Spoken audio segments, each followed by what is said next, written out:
Excella Education Study in USA assured scholarship. Contact 9881 96666.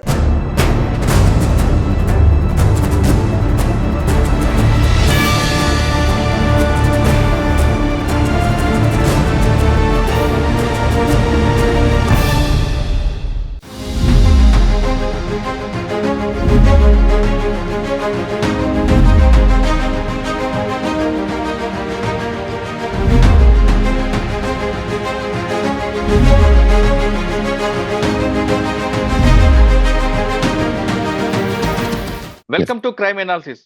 మార్గదర్శికి సుప్రీంకోర్టులో చుక్కెదురైంది. గతంలో ఇచ్చిన హైకోర్టు తీర్పును సుప్రీంకోర్టు తోసిపుచ్చింది. ఇది ఏకపక్షంగా ఉందంటూ సుప్రీంకోర్టు ఇచ్చిన జడ్జిమెంట్ ఇప్పుడు చర్చనీయంగా మారింది. ఇదే అంశంపై గత సంవత్సర క్రితమే ఇదే టాపిక్ లో హైకోర్టు అడ్వకేట్ రాజీవ్ రెడ్డి గారు వివిధ సందర్భాల్లో ఐ డ్రీమ్ కి ఇచ్చిన ఎక్స్క్లూజెంట్లో చాలా స్పష్టంగా చాలా క్లియర్ గా చెప్పారు. ఎందుకు సుప్రీంకోర్టులో రాబోచ్చింది, సుప్రీంకోర్టులో ఈ తీర్పుపై ఎప్పటికైనా సరే మార్గదర్శికి దీనికి ఖచ్చితంగా యాంటీగా వస్తుందంటూ నా సెక్షన్స్ అన్నిటి మీద కూడా అతను విశ్లేషించారు. ఒక్కొక్క ఇంటర్వ్యూలో చూసుకుంటే ఎందుకు మార్గదర్శికి ఫెయిల్ అవుతుంది, మార్గదర్శి ఇచ్చిన కంటెంట్ ఖచ్చితంగా సుప్రీంకోర్టు దాంట్లో తప్పు పడుతుంది అంటూ చాలా స్పష్టంగా చెప్పారు. అప్పట్లో సంవత్సరాల క్రితం మార్గదర్శి గురించి వివిధ ఇంటర్వ్యూలో రాజీవ్ రెడ్డి గారు చెప్పిన అంశాలు, ఆయన అప్పుడులోనే సహరా కేసును కూడా ఉదహరిస్తూ సహరా ఏ విధంగా మోసం చేసింది, దానికి దీనికి ఏ విధంగా లింక్ ఉందనే విషయాన్ని చాలా క్లియర్ కట్ గా చెప్పారు. ఒకసారి రాజీవ్ రెడ్డి గారితో ఇంటర్వ్యూ మాట్లాడే ముందు వివిధ దశల్లో ఐ డ్రీమ్ కి ఇచ్చిన ఇంటర్వ్యూ క్లిప్పింగ్స్ ఒకసారి చూద్దాం. ఉండవల్లి అరుణ్ కుమార్ గారు 15 నుంచి పోరాటం చేస్తూ ఉన్నారు. నా పర్సనల్ ఒపీనియన్లో ఈరోజు పెద్ద సక్సెస్ ఆయనకి. ఇప్పుడు రామోజీ గారి విషయంలో కూడా తీసుకుంటే ఆయనని ఆర్బీఐ ఇప్పటి నుంచి అడిగినా ఆయన డీటెయిల్స్ ఇవ్వట్లేదు. సిబిసిఐడి వారు అప్పుడు మార్గదర్శి ఫైనాన్షియర్స్ కేసు చేసిన ఇవ్వలేదు. లాస్ట్కి హైకోర్టులో కేసు కొట్టేసేటప్పుడు నేను చెప్పాను 2-3 కారణాల చేత కొట్టేశారు. అవి లీగల్గా నిలబడే కారణాలు కాదు, సుప్రీంకోర్టులో అవి ఎగిరిపోతాయి కరెక్ట్ కనుక చేస్తే. దాంట్లో ఒక కారణము రామోజీరావు గారు 2500 కోట్లు డిపాజిట్లు సేకరించారు. వారేసిన రిపోర్ట్ రామోజీరావు గారి కంపెనీ తరఫున వేసింది. దాంట్లో ఏదో 2400 కోట్లు ఏదో మేము తిరిగి ఇచ్చేసాము, మిగిలిన 5 కోట్ల చిల్లర ఏదో ఉంది, మా అకౌంట్లో అంతకంటే ఎక్కువ ఉంది అని చెప్పారు. దానిపైన అప్పుడు హైకోర్టు జడ్జి గారు పీపీ గారిని నిజమేనా అడిగితే పీపీ గారు దానిపైన ఏమీ చెప్పలేదు. చెప్పకపోయేసరికి ప్రభుత్వం కూడా అంగీకరించింది అనుకొని ఏపీ హైకోర్టు దీన్ని ఒక గ్రౌండ్ కింద తీసుకున్నప్పుడు సిబిసిఐడి కేసుని కొట్టేయడం జరిగింది. బట్ జరిగింది ఏంటంటే ఆ డీటెయిల్స్ ఆయన ఇచ్చినట్టు తీసుకున్నట్టు ఆ డీటెయిల్స్ ఎప్పుడు ఎవరికి ఇవ్వలేదు.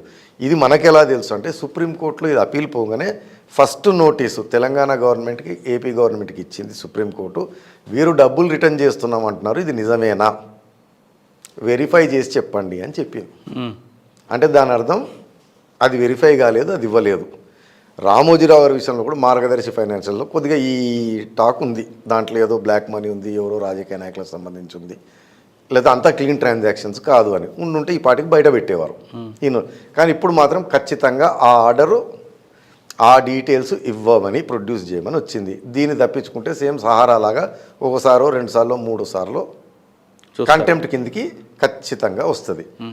ఒకవేళ సబ్మిట్ చేశారనుకోండి పేర్లన్నీ కూడా, అంటే సబ్మిట్ చేస్తే దీంట్లో సబ్మిట్ చేసినంత మాత్రాన కేసు పోదండి, ఆర్బీఐ చట్టం వైలేషను. కాకపోతే ఏంటంటే కేసు తీవ్రత తగ్గుతుంది. డబ్బులు లెజిటిమేట్గా తీసుకున్నాము, లెజిటిమేట్గా తిరిగి ఇచ్చాము అంటే తీవ్రత కాస్త తగ్గుతుంది. తప్పిస్తే తప్పించుకునేది లేదు, చట్టం వైలేషన్ జరిగింది రెగ్యులేటరీ యాక్ట్ది.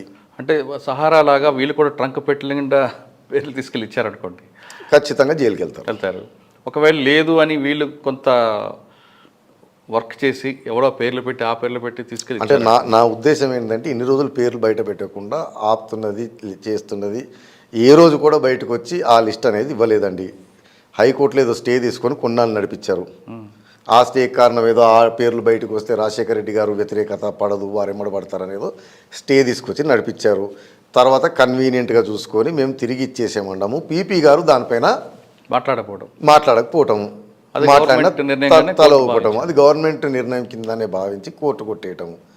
కానీ మనకి సుప్రీంకోర్టులో ఇది అప్పీల్ పోతేనే ఫస్ట్ క్వశ్చన్ సుప్రీంకోర్టు అడిగింది, నోటీసులు ఇచ్చింది దానిపైన. దాని అర్థం ఏంటంటే రిటర్న్ కాలేదు, ఆ డీటెయిల్స్ లేవు అనేది. అంటే ఈరోజు సుప్రీంకోర్టులో వచ్చిన జడ్జిమెంట్ ఆర్డర్ మాత్రమే. ఆర్డర్ అదే సుప్రీంకోర్టులో వచ్చిన ఆర్డర్ మార్గదర్శికి ఒక షాక్ అనుకోవచ్చు, చాలా పెద్ద షాకు. ఇన్ని రోజులు దాచిపెట్టింది ఇప్పుడు బయటికి తీయాలి. ఎంతమంది పెట్టారు, ఎవరు పెట్టారు, మీరు ఎంత తిరిగి ఇచ్చారు. ఒకవేళ ఇప్పుడు ఇక్కడ కొన్ని రోజులు ఏదో టైం చూపించుకోనో లేదు ఇంకొక రీజన్ చూపించుకో అంటే అది సహారాకు ముందు ఏదన్నా అవకాశం ఉండేది అర్థం. బట్ సహారాలో మనకి ఎక్స్పీరియన్స్ ఉంది. సహారా వారు కూడా అప్పుడు చేసింది అది ఇలాంటిది ఎప్పుడు జరగలేదు కాబట్టి కొద్దిగా అతి తెలివి అంటారు అనమాట. కొన్ని ఇవ్వటం కొన్ని ఇవ్వకపోవటం ఇప్పుడు మనకు కూడా జరుగుతుంది. అవును. టైంకి రారు, ఫోన్ చేస్తే ట్రాఫిక్ జామ్లో ఉన్నాను, ట్రాఫిక్లో ఉన్నాను, పక్కన ఉన్నాను, పైన ఉన్నాను అని చెప్తుంటారు. అది కొంతవరకు నమ్ముతారు కొంతవరకు అని. బట్ సుప్రీంకోర్టులో ఆ చెల్లవు ఆల్రెడీ సహారా ఎగ్జాంపుల్ ఉంది. సేమ్ ఇదే పని చేయటము, కోఆపరేట్ చేయకపోవటము, ఆ డీటెయిల్స్ బయట పెట్టకపోవడం. సహారా కేసులో కూడా ఈ ఓఎఫ్సిడీలు అనేది టెక్నికల్గా వాడుకొని ఇది బాండ్లు మాత్రమే సెక్యూరిటీస్ కాదు అన్న వాదాన్ని మా మీద ఎవరు కంప్లైంట్ చేయదన్న దాన్ని ఒప్పుకోలేదు. ఒప్పుకోకుండా ఇన్వెస్టిగేషన్ జరగాల్సిందే, శిక్షలు పడాల్సినవి అని చెప్పింది. ఇప్పుడు మార్గదర్శి ఫైనాన్షియర్స్ కూడా సుప్రీంకోర్టులో ఉన్న మెయిన్ ఇష్యూ వచ్చి హెచ్యుఎఫ్ అనేది 45 yearsలో ఉందా లేదా అని. నా అభిప్రాయం పర్సనల్గా చెప్పాలంటే ఆ వాదన సుప్రీంకోర్టులో నిలబడదు. ఎనీ అన్ఇన్కార్పొరేట్ అసోసియేషన్ ఆఫ్ ఇండివిజువల్స్ అంటే హెచ్యుఎఫ్ వారు ఇన్కార్పొరేట్ కాలేదు కాబట్టి వారు ఈ డెఫినేషన్లోకి వస్తారు. పోనీ వారి వాదన ప్రకారం ప్రెసిడెన్షియల్ ఆర్డినెన్స్ తోటి amendment unauthorised association of individuals అన్న దీనిలోకి ఎందుకు వస్తారంటే ఒక చట్టాన్ని ఇంటర్ప్రిట్ చేసేటప్పుడు దాంట్లో పదాలు పర్పసివ్ కన్స్ట్రక్షన్ అంటారండి. చట్టం ఆబ్జెక్ట్ ఏంటిది, ఇది దేనికి పెట్టుంటారు అని ఇంటర్ప్రిటేషన్ తీసుకోవాలి. ఓకే. రిజర్వ్ బ్యాంక్ ప్రకారము రిజిస్టర్ కానీ సిస్టంలో లేని కంపెనీలు కానీ మనుషులు వ్యక్తులు కానీ ఎవరు డబ్బులు వసూలు చేసుకోదు. సో అనథరైజ్డ్ అంటే not being authorised by the reserve bank అనే మీనింగ్ వచ్చే అవకాశం ఉంటుంది. ఓకే. బట్ అమెండ్మెంట్ యాక్ట్ ప్రకారం అనథరైజ్డ్ అని లేదండి. అన్ఇన్కార్పొరేటెడ్ అంటే ఇన్కార్పొరేషన్ కానీ company. So HUF is not incorporated. Margadarsi financiers తరఫున ఇంకో వాదన ఏం చేశారంటే అన్ఇన్కార్పొరేటెడ్ అసోసియేషన్ ఆఫ్ ఇండివిజువల్ అంటే ఇన్కార్పొరేట్ కానీ రిజిస్టర్ కానీ కంపెనీ దాని అర్థం. దాన్ని ప్రెసిడెన్షియల్ ఆర్డినెన్స్ ద్వారా అమెండ్ చేశారు ఆ సెక్షన్ని. అనథరైజ్డ్ని అన్ఇన్కార్పొరేటెడ్ని తీసేసి అనథరైజ్డ్ అసోసియేషన్ ఆఫ్ ఇండివిజువల్స్ అన్నారు. బట్ చట్ట ప్రకారం హెచ్యుఎఫ్ అనేది ఈ లీగల్ ఎంటిటీ కాబట్టి అది వర్తించదు అన్నారు. కోర్టు వారు కూడా దాన్నే ఉటంకిస్తూ దాన్నే చెప్తూ ఈ 45 years సెక్షన్ దీనికి వర్తించదు, హెచ్యుఎఫ్కి వర్తించదు అని ఇచ్చారు. కాకపోతే నా అభిప్రాయం ఏంటిదంటే దాంట్లో ఫస్ట్ నేను అమెండ్మెంట్ జరిగిందని చూశాను. ఇప్పుడు అమెండ్మెంట్ ఎన్ఫోర్స్మెంట్కి వచ్చింది 1997. అమెండ్ అయిన తర్వాత కూడా ఆ సెక్షన్లో అన్ఇన్కార్పొరేటెడ్ అసోసియేషన్ ఆఫ్ ఇండివిజువల్స్ అని మాత్రమే ఉంది. ఓకే. బట్ ఆ కేసులో ఆయన ప్రెసిడెన్షియల్ ఆర్డినెన్స్ ద్వారా అమెండ్మెంట్ జరిగింది అన్నారు. అది ఎక్కడ దొరకట్లేదు ఒకటి. తర్వాత ప్రెసిడెన్షియల్ ఆర్డినెన్స్ అంటే ఆర్డినెన్స్ ఫిక్స్డ్ పీరియడ్కే ఉంటుందండి, దాని తర్వాత ల్యాప్స్ అయిపోతుంది లెజిస్లేషన్ చేయకపోతే. బట్ ఇప్పుడు అమెండ్మెంట్ యాక్ట్ 97లో వచ్చింది కాబట్టి దాని అర్థం ఏంటంటే అది లెజిస్లేషన్ జరిగింది, అన్ఇన్కార్పొరేటెడ్ అసోసియేషన్ ఆఫ్ ఇండివిజువల్స్ అని ఉంది, అనథరైజ్డ్ అని లేదు. ఇప్పుడు 97 యాక్ట్లో ప్రస్తుతానికి అన్ఇన్కార్పొరేటెడ్ అని ఉంది. మరి దాన్ని ప్రాసిక్యూషన్ వారు ఎవరు కోర్టు దృష్టికి ఆ జడ్జిమెంట్ ప్రకారం తెచ్చినట్టయితే కనపడట్లేదు. కాబట్టి మార్గదర్శి ఫైనాన్షియర్స్ తరఫున చేసిన వాదననే ప్రాసిక్యూషన్ వారు రిఫ్యూట్ చేయలేదు ప్రాపర్గా కాబట్టి దాన్ని బేస్ చేసుకొని ఆ కంప్లైంట్ని కొట్టివేయడం జరిగింది. రెండో ఇంపార్టెంట్ గ్రౌండ్ దాంట్లో ఏంటంటే ఇది మొదలైన తర్వాత ఈ కంప్లైంట్లు ఇది మొదలైన తర్వాత మార్గదర్శి ఫైనాన్షియర్స్ వారు డబ్బులన్నీ తిరిగి ఇచ్చేశారు. Majority of the amount due ఉన్నది తిరిగి ఇచ్చేశారు, ఏమీ లేదు, ఎటువంటి కంప్లైంట్లు లేవు అని అదొక గ్రౌండ్ పైన కొట్టేయడం జరిగింది ఆ కేసుని. ఓకే. దాంట్లో ఏంటిదంటే డబ్బులు తిరిగి ఇచ్చారా లేదా అన్న దానిపైన స్టేట్ గవర్నమెంట్ తరఫు నుంచి స్టేట్ని రిప్రజెంట్ చేసే పబ్లిక్ ప్రాసిక్యూటర్ గారు ఏమి చెప్పినట్టయితే దాంట్లో జడ్జిమెంట్లో కనపడలేదు. బట్ ఇప్పుడు అది అప్పీల్ సుప్రీంకోర్టులో ఉంది. సుప్రీంకోర్టు మొన్న ఇచ్చిన నోటీసు 2 రాష్ట్ర ప్రభుత్వాలకి దానిపైనే ఇచ్చారు. రిపోర్ట్ ఇవ్వండి, డబ్బులన్నీ తిరిగి ఇచ్చారా లేదా అనేది. మరి అది ప్రాసిక్యూషన్ వారు క్లియర్గా చూపెట్టలేకపోయారు. బట్ ఆ 2 గ్రౌండ్ల మీదే కొట్టేయడం జరిగింది. ఇప్పటి వరకు మనం 3 ఇంటర్వ్యూలు చూసాం. 3 ఇంటర్వ్యూలో చాలా క్లియర్గా సహారాతో మార్గదర్శికి ఏ విధంగా ఉంది, అదేవిధంగా శారదా చిట్స్ మార్గదర్శికి ఎలా కలిసింది అనే అంశాలని చాలా క్లియర్ ఇక్కడ చెప్పుకొచ్చారు. కేవలం మార్గదర్శి కాకుండా ఉండవల్లి అరుణ్ కుమార్ గారు వేసిన కంటెంట్ కరెక్ట్ గా ఉందంటూ అతను చెప్పారు. అదేవిధంగా మిగతా కేసుల్లో ఏ విధంగా చిట్ ఫండ్ కంపెనీలు మోసాలు చేస్తాయనే విషయాల్ని పర్టికులర్ గా పశ్చిమ బెంగాల్లో శారదా చిట్స్ ను కూడా రాజీవ్ రెడ్డి గారు కోట్ చేశారు. అవన్నీ ఇంటర్వ్యూ చూసాం. ఇప్పుడు మన గతంలో తీసుకుంటే ఐపీసీ అధికారి సిఐడి చీఫ్ గా ఉన్న అప్పట్లో ఐపీఎస్ అధికారి కృష్ణరాజు గారు ఇచ్చిన కంప్లైంట్ ని హైకోర్టు లాస్ట్ అంటే ఉమ్మడి హైకోర్టు లాస్ట్ రోజు నాడు అది తోసిపుచ్చింది. దానిపైన సుప్రీంకోర్టుకి వెళ్ళారు ఉండవల్లి అరుణ్ కుమార్ గారు. ఆయన అనుకున్నట్లుగానే రాజీవ్ రెడ్డి గారు చెప్పినట్లుగానే సుప్రీంకోర్టు మార్గదర్శికి ఒక షాక్ ఇచ్చింది. అసలు అంశాలు ఏ విధంగా ఉన్నాయి అనే విషయాలు మరొకసారి రాజీవ్ రెడ్డి గారు ప్రస్తుతం స్కాట్లాండ్ ఉన్నారు. ఆయన అడిగి ఆ విషయాలు ఒకసారి తెలుసుకుందాం. సార్ నమస్తే అండి. నమస్తే సార్, మనం ఈ అంశాలన్నీ కూడా గత సంవత్సరం ఒకసారి చాలా ఇంటర్వ్యూలో మనం డిస్కస్ చేసాం. ఉండవల్లి అరుణ్ కుమార్ గారు వేసిన పిటిషన్ కరెక్ట్ గా ఉంది, హైకోర్టు ఇచ్చిన లాస్ట్ రోజు ఇచ్చిన ఏకపక్షంగా ఉందంటూ మీరు అప్పట్లో చెప్పడం, నిన్న జరిగిన సంఘటనలో సుప్రీంకోర్టు కూడా అదే సెంటెన్స్ వాడుతూ చెప్పారు. ఒకసారి మనం వెనక్కి వెళ్ళి చూసాం వీడియోస్ అన్ని కూడా. ఈ కేసులో మార్గదర్శికి ఒక షాక్ అనుకోవాలా? ఇప్పుడు దీంట్లో ముందుకి కేసు ఏ విధంగా కొనసాగుంది అంటే సుప్రీంకోర్టు కూడా మెరిట్స్ లోకి వెళ్ళను అంటూ చెప్తూనే 6 నెలల్లో దీనికి కంప్లీట్ గా జడ్జిమెంట్ ఇవ్వాలంటూ సుప్రీంకోర్టు టైం బాండ్ కూడా ఇచ్చింది కాబట్టి ఇక ఈ కేసు ఏ విధంగా ముందుకు వెళ్తుంది? రామోజీరావు గారికి డెఫినెట్ గా షాక్, కానీ షాక్ పైన షాక్ తగిలేదు. ఇప్పుడు కాదు, ఒక 6 నెలలు పోస్ట్ పోన్ అయింది అనమాట.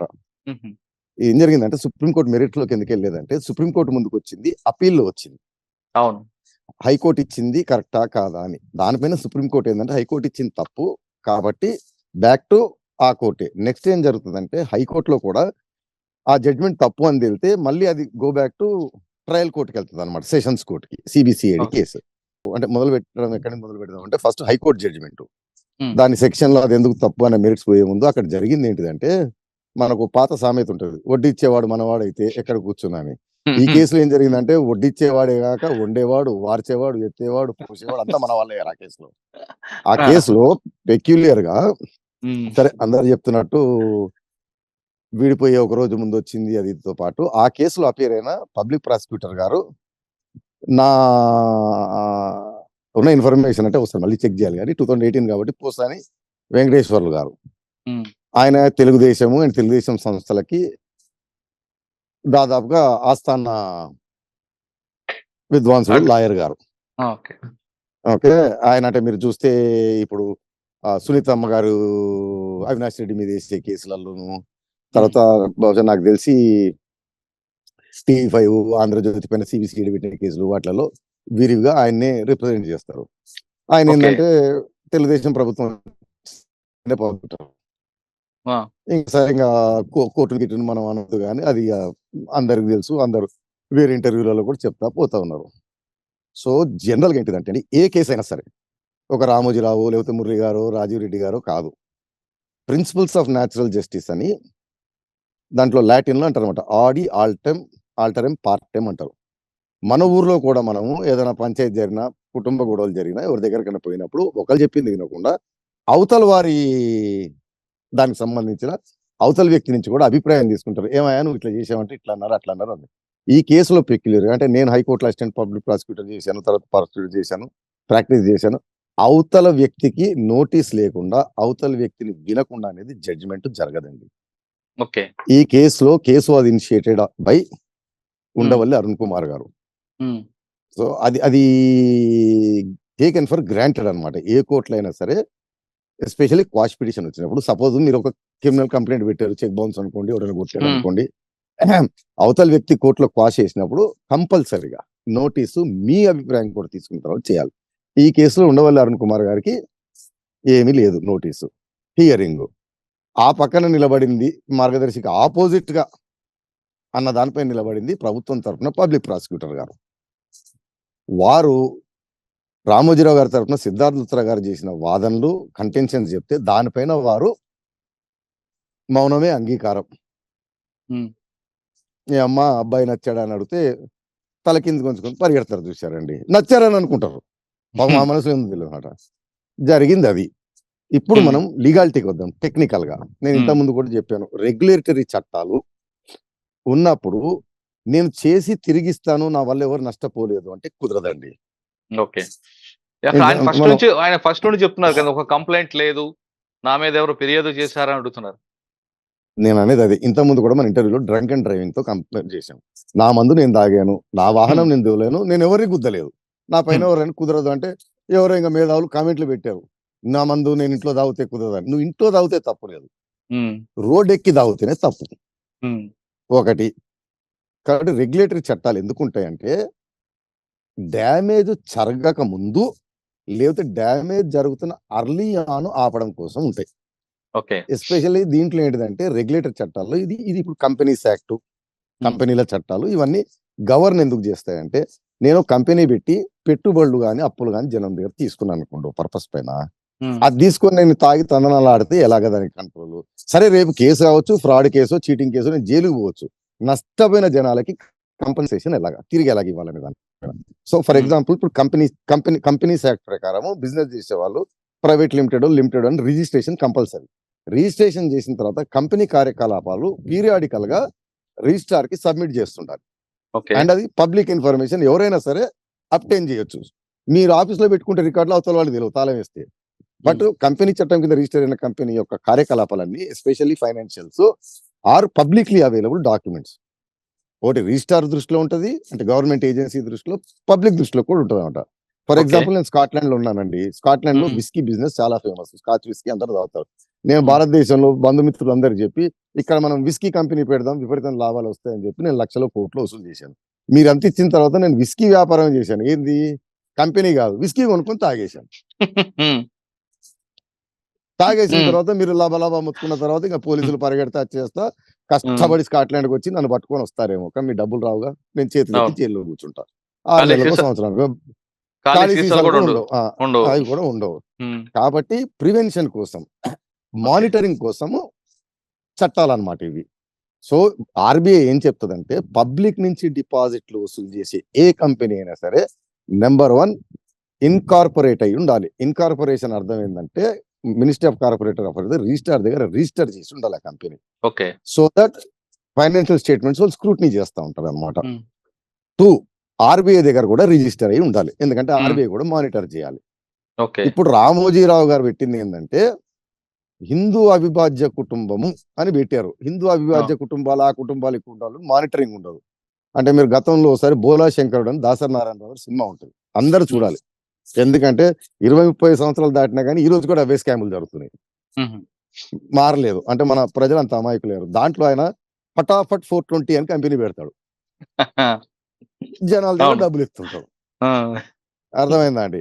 ఇప్పుడు మనం ఫటాఫట్ 420 కంపెనీ పెట్టి జనం దగ్గర డబ్బులు ఎత్తుంటే ఏ ఏజెన్సీకి తెలియట్లేదు, ఎవరు కంప్లైంట్ ఇవ్వట్లేదు. ముందు ఎవరివరగా ఆర్బీఐకి తెలీదు, కార్పొరేట్ అఫైర్స్ మినిస్ట్రీకి తెలీదు, రిజిస్టార్కి తెలీదు. తెలిసి యాక్షన్ తీసుకునే లోపల కొంప కొల్లేరైపోతుంది అనమాట. ఉమ్. సో రూల్ పెట్టింది అది. ఇన్కార్పొరేట్ కంపెనీ అంటే ఇప్పుడు మన కంపెనీలు రకరకాలు ఉంటాయి. పార్ట్నర్షిప్ ఫర్మ్ ఉంటుంది, ప్రొప్రైటరీ ఫర్మ్ ఉంటుంది, లేకపోతే రామోజీ గారి హెచ్సిఎఫ్లు ఉంటాయి. వీటిని ఎందుకు అలౌ చేయలేదంటే, ఆ కంపెనీల పైన మానిటరింగ్ అంత ఉండదు. ఓకే. ఇన్కార్పొరేట్ అయిన కంపెనీ రిజిస్టర్ ఆఫ్ కంపెనీస్ దగ్గర ఏంటంటే మానిటరింగ్ రూల్స్ చాలా హై లెవెల్ ఉంటాయి అనమాట. ఉహు. ఆ లేని కంపెనీలు డబ్బులు తీసుకోవడానికి వీలు లేదు. ఓకే. ఇది కేసు. Okay. ఇదే ఆర్బీఐ చట్టం. చెప్పండి. సార్, ఇటువంటిది కేవలం రామోజీరావు గారికి సంబంధించిన మార్గదర్శకమేనా, లేదా దేశంలో అన్ని కంపెనీల మీద కూడా ఇటువంటి ఫోకస్ ఉంటుందా? ఫోకస్ కాదండి, రూల్ అది. రిజిస్టర్ చేసి డబ్బులు వసూలు చేయాలి. రిజిస్టర్ అవును. చేయకుండా డబ్బులు వసూలు చేస్తే వారి దృష్టికి వస్తే, ఎవరైనా తీసుకొచ్చినా లేదా వారి దృష్టికి వారి వరకు వచ్చినా కరెక్టే సార్, యాక్షన్ తీసుకుంటారు. కరెక్టే.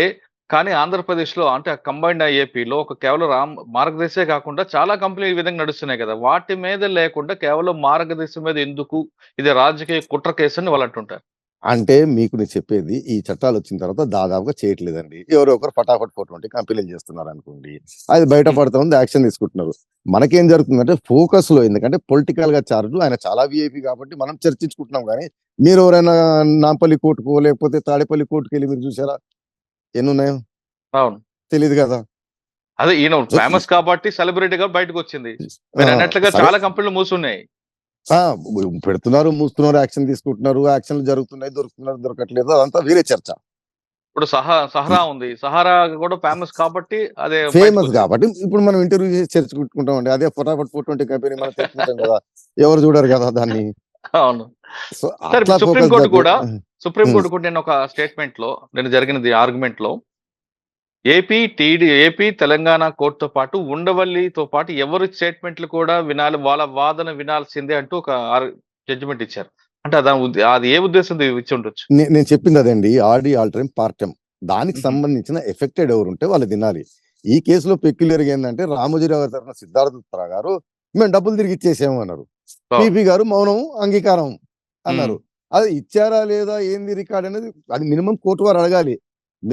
నేను కూడా పీపీ చేసినప్పుడు మేము అలాంటి స్టేట్మెంట్ ఏదైనా చేస్తే అంటే మౌనం అంగీకారం కాదండి, ఇచ్చేసారండి అంటే కుదరదండి, మొత్తం ఆ రికార్డ్ అంతా తీసుకురండి అంటారు ఆన్ పేపర్.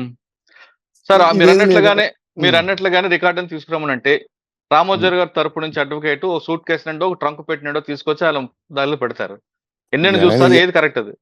ఇవన్నీ ఏంటంటే పప్పులు ఉడకండి. ఇవన్నీ మనము ఇన్ఎవిటబుల్ అంటే కాలిపోయే కర్మని నెట్టుతున్నాం తప్పిస్తే ఆపట్లేదు ఒకటి.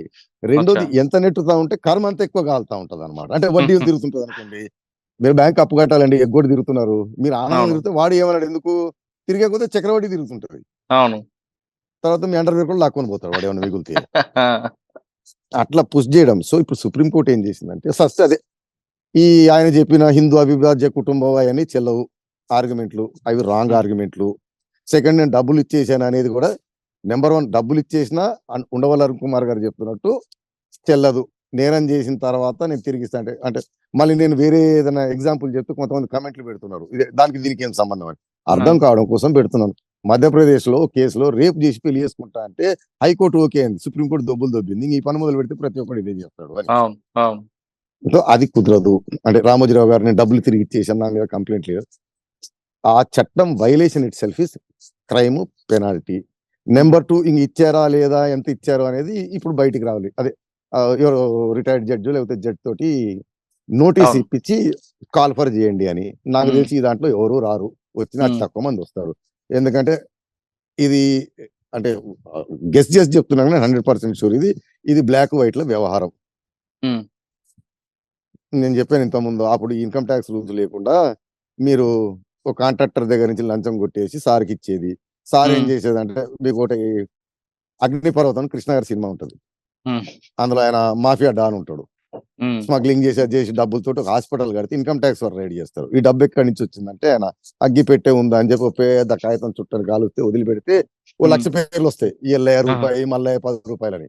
ఇవన్నీ రాసుకొని వీరే వేసుకోవటం, వీరు వేసుకున్న తర్వాత అది వైట్ అవటం, దాన్ని తీసుకెళ్లి వీరికి సంబంధించిన కంపెనీలో వెనకటికో మంత్రి గారు ఓ దివాలా తీసిన కంపెనీని కొన్న తర్వాత ఆ కంపెనీకి ఫారెన్ నుంచి పెద్ద పెట్టుబడులు వచ్చి దాని షేర్ వాల్యూ చాలా పెరిగి ఈయనకు వైట్ అమౌంట్ లో జరిగింది అనమాట. అంటే మీరు చెప్తున్నట్లుగా ఈ కేసు గురించి అర్థం అవ్వాలంటే దాసనారాయణ గారు, బోలా శంకర్, భారతరాజు గారు తీసిన అగ్నిపర్వతం ఈ రెండు చూడాలంటే. అగ్నిపర్వతంలో పర్టికులర్ సీన్ ఉంటదండి, ఆయన ఏదో చారిటీ హాస్పిటల్ కడతారు. అవును, భారతరాజు డైరెక్షన్ అది. హాస్పిటల్ కడితే ఇన్కమ్ ట్యాక్స్ రెడీ చేస్తారు, ఇన్ని కోట్లు ఎక్కడి నుంచి వచ్చినాయి అంటే ఇంతమంది నాకు చందా ఇచ్చారని చెప్పి ఒక కట్టేసి వస్తాడు అనమాట, ఆగిపెట్టతో కాల్చి. ఇప్పుడు ఆ ఇచ్చినోడు చేసినోడు తెలియదు, అదేవాడు క్లెయిమ్ చేయడు, అదేవాడు రాడు, ఆ ఇబ్బంది.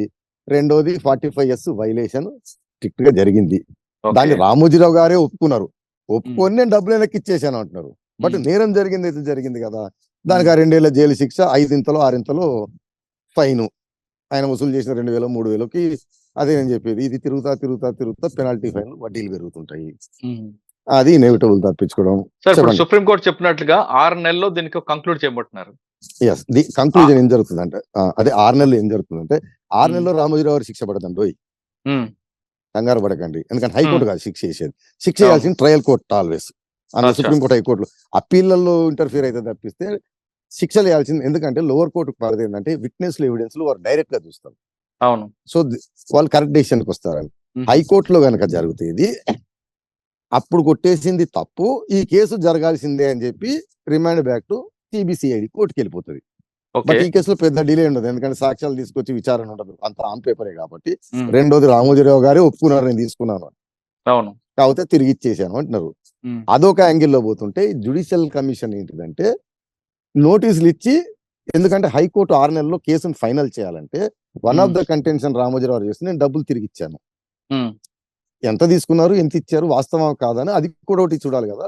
సో ఈ జ్యుడిషియల్ కమిషన్ ఏంటంటే ఆ నోటీసులు ఇచ్చి ఆ రిపోర్ట్ అంతా తెప్పించుకొని హైకోర్టులో సబ్మిట్ చేస్తుంది అనమాట, ఏ కోర్టులో ఏ బెంచ్ ముందే జరుగుతుందో. సో 3 కంటెన్షన్లు అండి ఆయనది. అవిభాజ్య కుటుంబము కాబట్టి ఇల్లీగల్ కాదు అన్నాడు, అది చెల్లదు, సుప్రీంకోర్టు కూడా చెప్పేసింది. రేపు హైకోర్టు అయినా అంతే.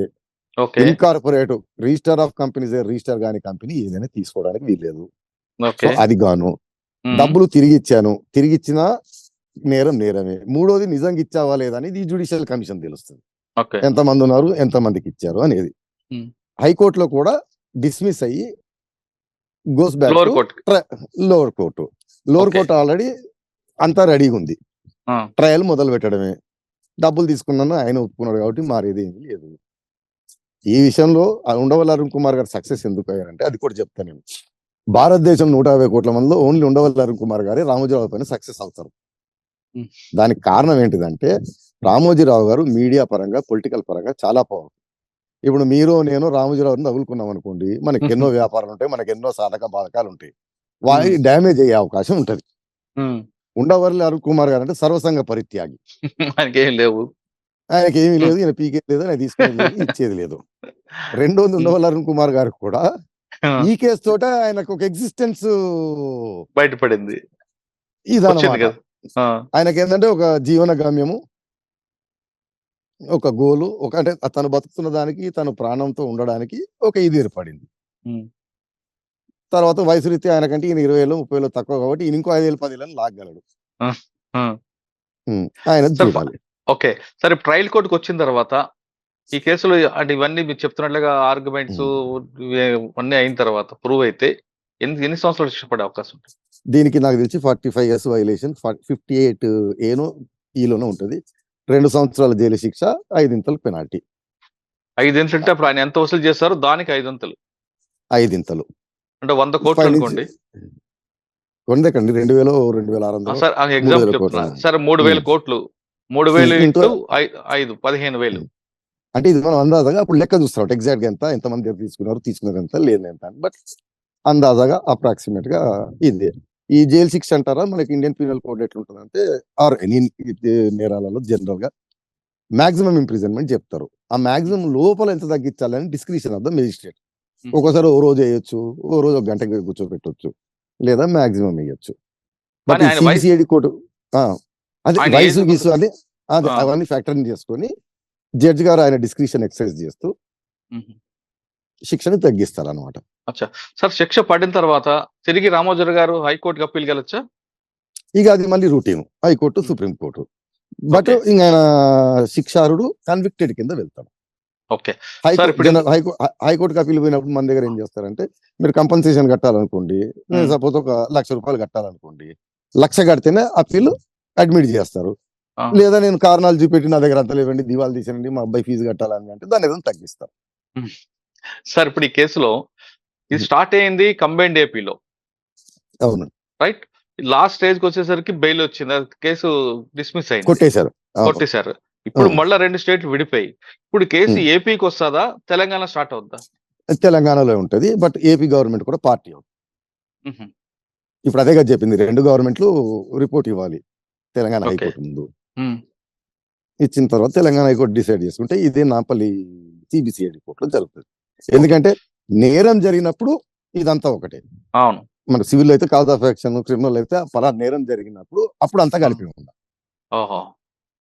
సార్ ఫైనల్ గా చెప్పండి, రామోజీరావు గారు ఏజ్ అంటే డబ్బులు తీసుకున్నారు అన్నది ఆయన ఒప్పుకున్నారు, అది వేరే చట్టం అని పక్కన పెడితే ఆయన వయసు రీత్యా ఆయనకి ఈ కేసు నుంచి వెసులుబాటు రావాలంటే ఏం చేయాలి? వెసులుబాటు ఏం లేదు, జరిగింది ఇదే. మ్. ఆయన దీన్ని నెట్టి తోసి చచ్చిన దానికంటే ఆయన తొందరగా దీన్నే చేసుకొని, నాకు వయసు ఎక్కువైందంటే ఏదో ఒక గంట రోజు ఫైన్ పెనాల్టీ వేసి వదులుతుంది, లేదా దాన్ని నెట్టుకోవాలంటే ఇంకా ఆయన ఇష్టం. మొత్తం మీద చూసుకుంటే రామోజీరావు గారికి ఖచ్చితంగా శిక్ష పడడం, అదే విధంగా భారీ ఎత్తున ఫైనాలిటీ ఖచ్చితం అంటున్నారు రాజీవ్ రెడ్డి గారు. ఇప్పుడు ఈ కేసు ఇక్కడతో క్లోజ్ చేసుకోవాలనుకుంటే తొందరగా రాజీకి వెళ్తే బెస్ట్, గానీ దీన్ని ఇంకా ముందుకు లాక్కుంటూ వెళ్తే ఎప్పటికైనా రామోజీరావు గారికి జైలు శిక్ష పడడం ఖాయం అంటూ చెప్తున్నారు. అయితే జైలు శిక్ష ఎంత, పెనాల్టీ ఎంత అనేది జడ్జి గారి యొక్క ఆయన ఆదేశాల మీద ఉంటాయి తప్ప ఫైండింగ్ యంగ్ అవుట్స్ అనే విషయం పూర్తిగా చెప్పలేమంటూ రాజీవ్ రెడ్డి గారు చెప్తున్నారు. కంక్లూడ్ చేసే ముందు ఇంకోటి చెప్పాలనుకుంటున్నాను. నాది ఇంటర్వ్యూలో వచ్చినప్పుడు కొన్ని కామెంట్లు చూస్తా ఉన్నాను.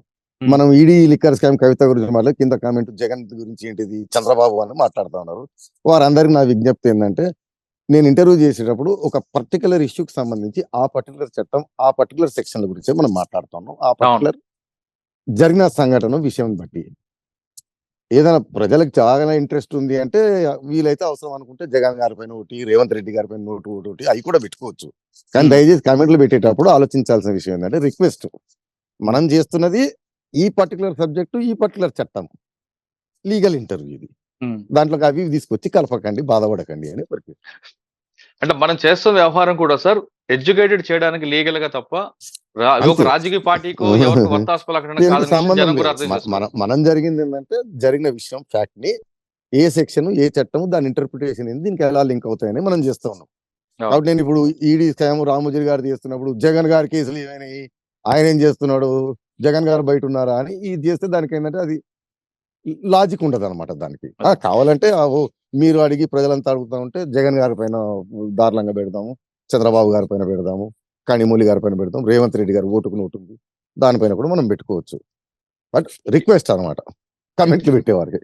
అంటే దీనికి ఉదాహరణ ఏంటంటే నిన్న సుప్రీంకోర్టులో కూడా రామోజీ గారి తరఫున వాదన వినిపిస్తూ జగన్ గారి ప్రభుత్వం వ్యతిరేకత అంటే సుప్రీంకోర్టు అనేది దీనికి రిలవెంట్ కాదు అని చెప్పింది. కేజ్రీవాల్ గారు హైకోర్టులో కూడా వాదన చేస్తూ కేంద్ర ప్రభుత్వం మోడీ అమిత్ షా తోటి నాకు అంటే హైకోర్టు కూడా కరాఖండిగా ఏం చెప్పిందంటే అయ్యా మా ముందున్న case ED versus Kejriwal, Kejriwal versus Amit Shah, Kejriwal versus మోడీలు మా ముందు లేవు అని చెప్పింది. సో నేను సుప్రీంకోర్టు కూడా రామోజీ గారి కేసులో ఇదే ఉండవలన్ కుమార్, జగన్మోహన్ రెడ్డి, రాజశేఖర రెడ్డి ప్రభుత్వం వ్యతిరేకత కాంగ్రెస్ అని మాట్లాడుతూ ఉంటే అవి దీనికి సంబంధం లేదు, దీని సెక్షన్ ఏంటిది, దీంట్లో లా ఏంటిది, లా ఏం చెప్తుందనే చెప్పారు. సో నేను కూడా చెప్పాను ఏంటంటే దీంట్లో లా ఏంటిది అదేంటిదే చెప్తున్నాను. Jagan versus Chandrababu versus Revanth Reddy versus ఏమంటారు డొనాల్డ్ ట్రంప్, బోరిస్ జాన్సన్ మనకి సంబంధం లేదు. ఇప్పటి వరకు చెప్తున్నట్లుగా రాజీవ్ రెడ్డి గారు కేవలం ఇది రాజకీయ ఒత్తిడితోనో కేవలం ఒక రాజకీయ పార్టీకి వత్తాసు పలుకుతోనో ఇంటర్వ్యూస్ కావు, కేవలం లీగల్ అవేర్నెస్ కోసం చేస్తున్న ప్రోగ్రాం కాబట్టి ఆ కోణంలో చూడాలంటున్నారు రాజీవ్ రెడ్డి గారు. ఖచ్చితంగా దేశం మొత్తంలో ఏ స్కాములు జరిగిన ఇకపై ఐ డ్రీమ్ లో రాజీవ్ రెడ్డి గారిది, దేశం మొత్తంలో ఏ రాష్ట్రంలో జరిగిన స్కామ్ పై కూడా రాజీవ్ రెడ్డి గారిది విశ్లేషణ ఖచ్చితంగా ఉంటది. కానీ ఒక రాజకీయ పార్టీకి వత్తాసు పలికి మాత్రం దయచేసి ఎవరు అనుకోవద్దంటూ రాజీవ్ రెడ్డి గారితో పాటు ఐ డ్రీమ్ నుంచి కూడా మేము చెప్తున్నాం. ఇకపై దేశంలో ఎక్కడ భారీ స్కామ్లు జరిగినా అందులో లోటుపాట్లు ఏంటి, ఆ కేసులో ఫైండింగ్స్ ఏ విధంగా ఉండబోతున్న విషయంపై ఖచ్చితంగా రాబోయే రోజుల్లో రాజీవ్ రెడ్డి గారితో విశ్లేషణ ఉంటుంది. ఇది మార్గదర్శిపై రాజీవ్ రెడ్డి గారితో ఎక్స్క్లూజివ్ ఇంటర్వ్యూ. వచ్చే వారం మరో ఇష్యూలో మళ్ళీ కలుద్దాం. అంతవరకు నమస్తే. Thank you sir. Thank you very much అండి.